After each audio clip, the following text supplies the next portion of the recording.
memenuhi undangan kami. Terima kasih buat Tuhan, kita diberi kesehatan, waktu yang baik untuk boleh berkumpul di ruangan ini. Sebelum kita masuk kepada acara yang berikutnya, terlebih dahulu kita berdoa. Kita berdoa sesuai dengan agama dan kepercayaan kita masing-masing. Doa dimulai.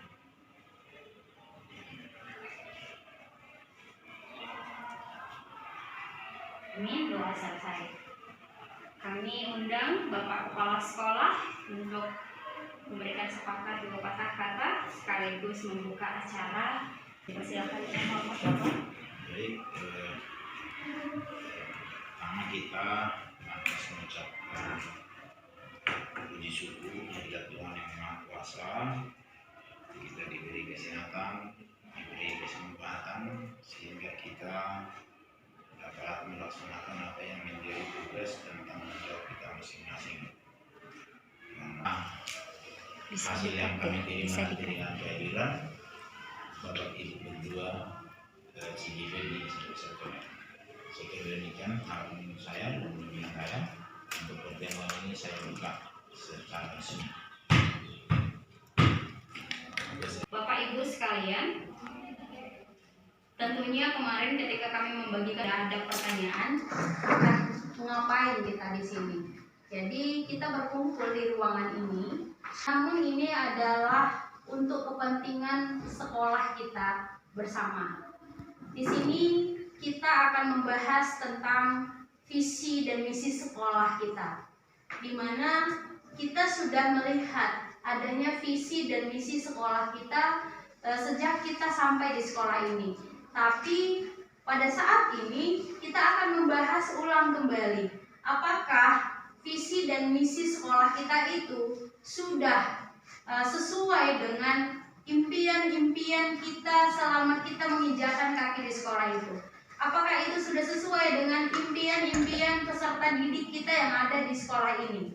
Nah, dalam rangka itulah kita berkumpul di ruangan ini. Mari kita bahas kembali visi dan misi sekolah kita ini, apakah sudah sesuai dengan impian warga sekolah kita.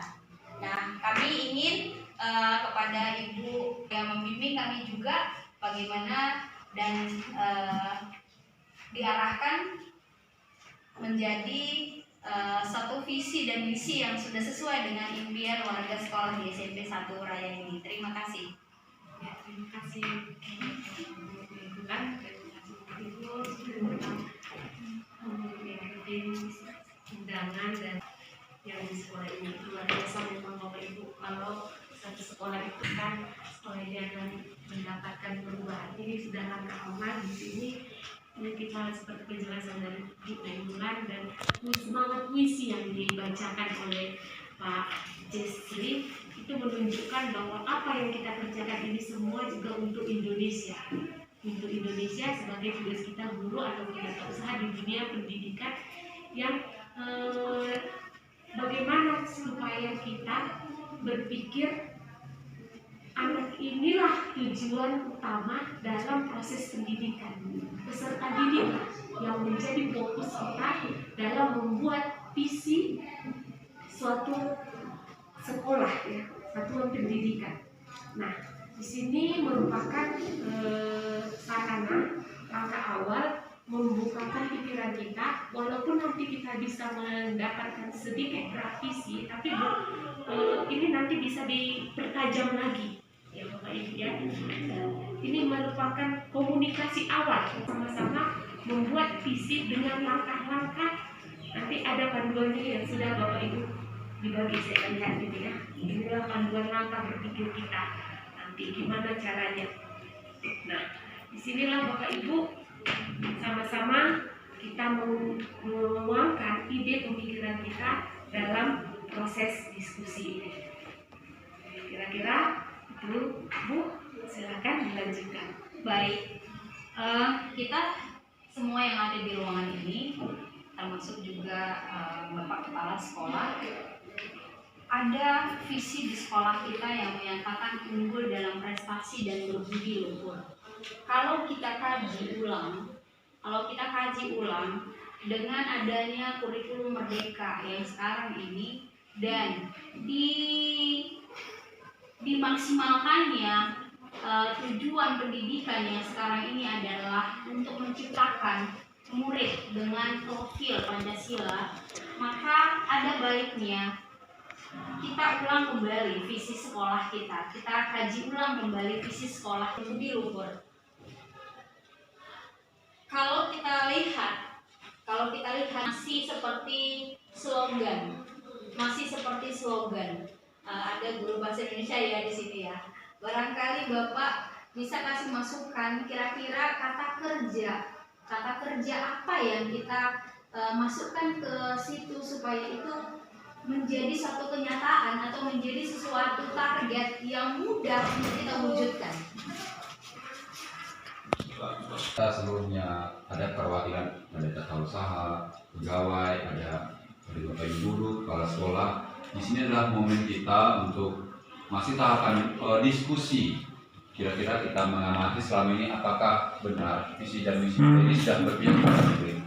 Kalau belum, nanti dalam diskusi inilah waktunya, momen yang tepat buat kita untuk memperbaikinya. Sekalipun nanti karena ini sudah berjalan tahun ajaran, tapi bisa kita terapkan di ajaran baru. Jadi seperti itu dia. Jadi ini adalah kesempatan yang baik, maka mari kita coba telaah dari seperti disampaikan oleh Ibu Ellen tadi, unggul dalam prestasi. Kira-kira boleh kita tambahkan di sini ada guru bahasa Inggris juga ya, silakan. Iya, Pak. Kalau saya berpendapat kan begini Pak, menuliskan visi-misi itu kan kita berdasarkan apa yang kita inginkan untuk murid kita. Iya, Kan seperti gitu itu. ya kan. Terus ini ada beberapa pertanyaan yang akan bakalan kita jawab. Jadi nanti setiap guru, setiap perwakilan dari tata usaha, dari guru bahasa Inggris, bahasa Indonesia, dan segala PKN, kita kumpul menjadi satu.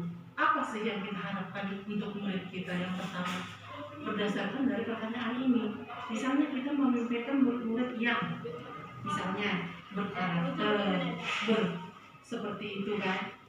Jadi kita kumpulkan istilahnya pendapat Pak Ruslan bagaimana, dari tata usaha bagaimana, dari bagaimana, bisa kita satukan apa sih yang kita inginkan, baru kita tuangkan ke dalam visi misi kita di sekolah ini, seperti itu Pak. Jadi urutan pertamanya adalah kita harus menjawab pertanyaan ini dulu, seperti itu. Baik, itu juga satu masukan. Nah, kalau begitu langsung aja kita pandu untuk kita mulai bahas dari yang nomor 1. Kita memimpikan murid-murid yang bla bla bla. Kita memimpikan murid-murid yang seperti apa? Yang nantinya ini akan kita tuangkan menjadi satu ide ataupun satu kalimat yang menjadi visi sekolah kita. Begitu kan Ibu? Ya. Oke, silakan. Ya, kalau saya sendiri ya, saya sebagai guru mata pelajaran yang memang langsung berhadapan dengan murid, saya memimpikan murid-murid itu ya yang berkarakter yang sopan, yang inilah, yang istilahnya yang beretitude yang baik lah istilahnya. Itu kan? Iya, yang berkarakter. Iya, yang itulah yang pertama yang saya harapkan dari murid saya. Oke. Lanjut dengan yang lain. Kalau menurut saya yang kita impikan itu murid itu, untuk saya misal setelah saya menjelaskan itu, maunya murid itu aktif, langsung tanggap gitu kan. Jangan nanti saya bolak-balik lagi menjelaskan begitu, padahal sebenarnya sudah mereka tahu, cuma nggak aktif, kurang percaya diri atau bagaimana, saya kurang tahu. Berarti kita simpulkan, kita memimpikan murid-murid yang aktif. Iya. Yang aktif dan percaya diri. Iya. Pelajari Yang dapat mengaplikasikan apa yang Apa dipelajari. yang dipelajari. Jadi contohnya mereka sudah belajar di kami, saya IPS juga kan, tentang kewirausahaan, ekonomi kreatif seperti itu. Suatu saat mereka bisa melakukannya itu dalam kehidupan. Mungkin di pelajaran lain misalkan berpidato, tapi setelah di luar dari sekolah ini mereka bisa di masyarakat sana mengaplikasikan. Jadi intinya tadi saya dapat mengaplikasikan. Ya. Ada lagi? Ya, kalau menurut saya itu kurikulum kita seharusnya bisa menjalankan nilai-nilai dari Pancasila itu sendiri, yang memang tadi sudah dijelaskan tadi dalam kurikulum kita juga kan sudah menerapkan penilaian nilai-nilai dari Pancasila kan, yang mana ada ketuhanan, kemanusiaan, persatuan, terus kerakyatan sama keadilan. Yang mana nilai-nilai itu juga bukan cuma bisa diaplikasikan di dunia sekolah gitu, tapi juga bisa kan di masyarakat juga, di rumah juga, biar kita tahu identitas kita yang seperti apa gitu. Saya pikir seperti itu. Kita lanjut ke yang kedua. Kita percaya bahwa murid adalah di dalam benak kita pribadi sebagai pendidik. Sebagai apa murid itu kita anggap? Kita boleh katakan definisi murid itu. Kalau kami pribadi melihat murid itu adalah bibit yang siap disemai, atau melihat kalau murid itu adalah seseorang yang punya kodratnya sendiri, di mana kita sebagai pendidik atau sebagai guru siap untuk menuntun, membimbing, mendidik, menggali potensi yang ada pada anak tersebut, sehingga mereka bisa mencapai apa potensi yang mereka harapkan di masyarakat nantinya. Bagaimana dengan Bapak Ibu sekalian? Sebagai apakah murid itu menurut Bapak Ibu? Menurut saya, Sebagai pengganti ya, Bu? iya, sebagai pengganti. Jadi istilahnya ketika kita menanamkan suatu nilai itu kepada anak itu istilahnya yang bagus, nanti pun dia meniru akan seperti itu. Jadi ketika kita menanamkan itu yang jelek pada mereka, mereka akan seperti itu. Jadi itu istilahnya murid itu sebagai pengganti kita nanti. Jadi kalau kita ajarkan yang baik, mereka akan meniru kita yang baik, seperti itu. Jadi itu istilahnya untuk saya. Jadi mereka itu adalah pengganti saya nantinya. Ya, masukan yang baik. Gimana dengan yang lain? Menganggap murid itu sebagai apa? Menurut saya murid itu menjadi sasaran utama ketika kita berada di sekolah. Sasaran utama. Sasaran utama. Iya, ketika Tapi- kita berada di lingkungan sekolah. Yang pasti yang positif ya, Bu? Iya, positif. Menurut saya siswa itu adalah bibit yang siap disemai. Jadi kita bayangkan, atau yang saya bayangkan, mereka itu kayak padi yang sudah siap kita tebar gitu. Nah, setelah proses pendidikan ini kan mereka akan keluar dari gerbang sekolah ini. Jadi bibit ini harus benar-benar kita rawat, kita siangi, kita pupuk sehingga bertumbuh. Nah, arah pertumbuhannya itu positif. Maka begitu mereka melanggar disiplin, misalkan kita tegur, itu kan seperti analogi lah itu bibit itu tadi. Jadi ditanam saja tidak cukup, jadi harus dirawat. Setelah dirawat, dipupuk, disiangi. Tapi kita analogikan lah, kalau anak-anak ini seperti itu, mereka kurang rapi, kita suruh dirapikan bajunya, itu berarti pembentukan karakternya begitu. Mereka lupa, kita ingatkan. Adalah objek, maksudnya yang seperti apa? Ya, saya pikir murid adalah objek untuk yang kita bentuk, kita arahkan, yang kita dampingi supaya anak itu bisa mencapai cita-citanya, dan bisa juga yang pastinya cita-cita itu berguna bagi manusia dan bangsa. Iya, baik. Tadi objek yang kita arahkan untuk mencapai, untuk dapat sampai kepada cita-cita mereka yang berguna untuk nusa dan bangsa ya, Pak.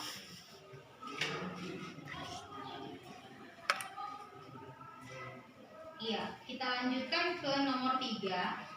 Nomor 3 itu di sekolah kita mengutamakan Nah, kalau saya pribadi, kita di sekolah mengutamakan pastilah tugas yang pertama. Tugas yang pertama itu adalah mendidik siswa. Di samping itu baru mungkin mengembangkan potensi diri. Sambil kita mengembangkan potensi diri kita, semuanya itu adalah tujuannya untuk murid kita juga. Bagaimana kita supaya eksis, bagaimana kita bisa tampil profesional, menjadi contoh, menjadi teladan buat anak didik kita. Tentulah kita tetap harus mengupgrade, memaksimalkan potensi diri kita. Jadi dengan kata lain, mengembangkan orang lain dan mengembangkan diri sendiri. Jadi kan Silakan Pak. sesuai misi sekolah kita yaitu nomor 3, mengembangkan seluruh potensi siswa secara optimal baik dalam bidang akademis maupun non akademis. Berarti di sekolah kita ini mengutamakan kualitas pendidikan. Baik, kalau tidak ada lagi, kita langsung lanjut ke 4. Murid di sekolah kita sadar betul bahwa, nah tadi itu berada di posisi kita sebagai pendidik. Kalau sekarang kita analisanya ke murid. Bagaimana penilaian kita selama ini terhadap murid. Murid di sekolah kita ini sadar betul bahwa, kalau menurut pengalaman dari Bapak Ibu, apa yang murid-murid kita sadari? menurut saya tuh mereka tuh sadar kalau misalnya sekolah itu adalah tempat mereka bisa mendapatkan ilmu di sini. Dengan seperti apa, dengan mereka istilahnya datang setiap hari, mereka kan datang setiap hari. Bisa saja mereka istilahnya nggak mau datang. Untuk apa sekolah itu kan gitu. Tapi mereka datang ke sekolah kita, berarti mereka tuh sadar, mereka tuh paham kalau misalnya sekolah ini adalah wadah tempat mereka menimba ilmu seperti itu. Menjadi sadar apa yang dilakukan dia dan dituntut di sekolah. Kenapa? Karena memang yang pasti guys tadi, orang itu tanpa dipaksa pun datang di sekolah. Ngapain? Ya mungkin kita sebelumnya pun pasti ada kita memberikan, ada pembelajaran, ada didikan, mungkin untuk kakak kelasnya yang dulu-dulu. Makanya dia tahu apa yang dicari di sekolah ini. Pasti apa yang diinginkannya ada di sekolah ini. Seperti itu. Contohnya tadi, ya mungkin yang saya jelaskan tadi, cita-cita tadi. Pastinya dia tahu di sini ada tempatnya untuk meraih cita-cita itu, ada di sini tempatnya seperti itu. Oke. Simpulannya, sekolah adalah tempat mereka meraih cita-cita mereka ya Pak. Tahu di sini menimba ilmu tadi.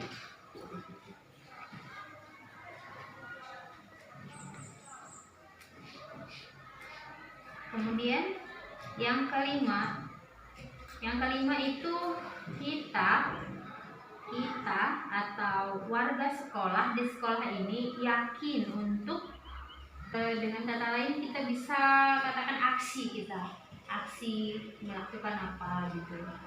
Warga sekolah di sekolah ini yakin untuk bisa mewujudkan apa Pak? Harapan dari tadi itu kan soalnya. Harapan dari peserta didik ya. Ya. Jadi Orang tua juga.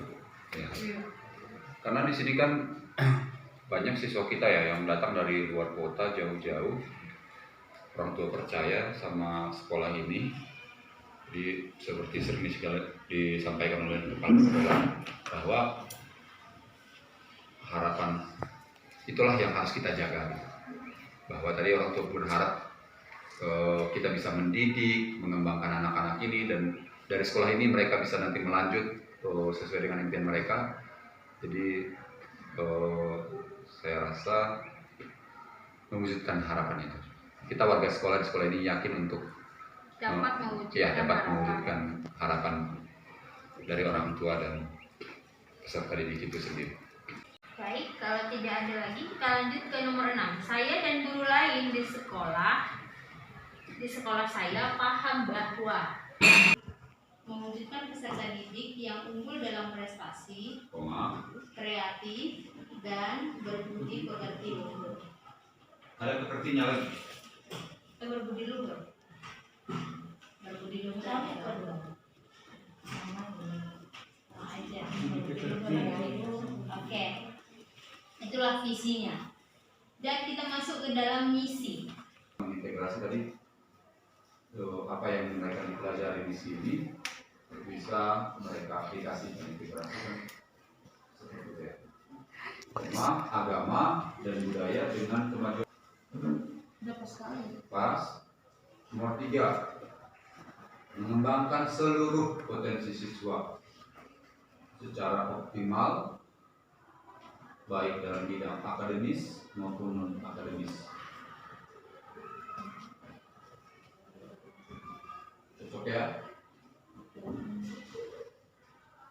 Mengoptimalkan merombak seluruh potensi sumber daya manusia. Ini berarti tidak hanya siswanya, tapi gurunya, pegawai, makanya kita suruh pegawai datang juga di kesempatan ini, dan sarana prasarana yang ada di sekolah. Berarti kita tempatkan lab kita, perpus gitu, lab IPA, dan mensinergikan seluruh potensi guna mewujudkan isi sekolah secara optimal. Apa yang kita inginkan tadi di atas ini, dengan berkolaborasi baik kepala sekolah, pengawas, itu kan sumber daya manusia semuanya, guru, pegawai, berusaha, dan sarana dan prasarana yang ada, supaya isi sekolah tercapai secara optimal. Cocok? Atau ada kata yang rancu? Menciptakan peserta didik yang kreatif dan dinamis. Saya ulang kembali tadi, itu mewujudkan peserta didik yang unggul dalam prestasi, kreatif, dan berbudi luhur. Kemudian turun ke misi. Misinya yang optimal baik dalam bidang akademis maupun non akademis. Yang keempat, mengoptimalkan seluruh potensi sumber daya manusia dan sarana prasarana yang ada di sekolah dan mensinergikan seluruh potensi guna mewujudkan visi sekolah secara optimal. Yang kelima, menjalin hubungan yang harmonis antara sekolah dengan wali peserta didik, masyarakat, instansi, dan lembaga terkait dalam rangka pencapaian visi sekolah yang optimal. Dan yang keenam, menciptakan peserta didik yang kreatif dan dinamis. Nah, dari visi dan misi sekolah yang sudah kita sepakati, tapi belum menjadi keputusan, karena ini harus dibicarakan nanti pintaran kita di sekolah ini dari Bapak Kepala Sekolah bersama dengan seluruh warga sekolah. Dari yang sudah kita sepakati barusan, kita harus buat program. Program apa yang dalam waktu dekat ini bisa kita lakukan untuk mewujudkan visi dan misi tadi. Yang pertama, contoh, kita kan mau mewujudkan sumber daya manusia yang unggul dan berbudi pekerti luhur. Kira-kira program apa yang itu adalah program yang sudah berjalan di sini. Tapi kita masih butuh lagi program apa yang bisa kita lakukan untuk wujud nyata dari ini. Apa yang bisa kita lakukan terwujudnya ini? Nanti kalau aku aksi ya, Ya, aksi berbagi kepada murid-murid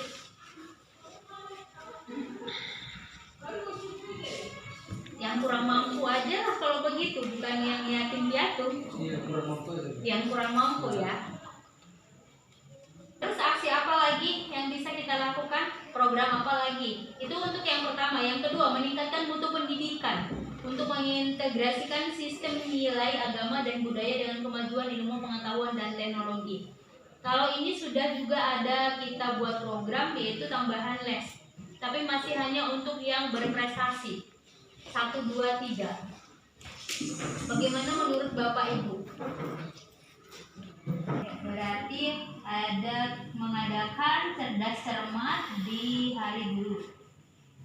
Menjelang hari guru. Menjelang hari guru ya. Hah? Gurunya yang cerdas cermat. Gak apa-apa itu. Menjelang hari guru, kalau guru ada hari lomba hari guru. Halo. Biar gurunya suruh baca.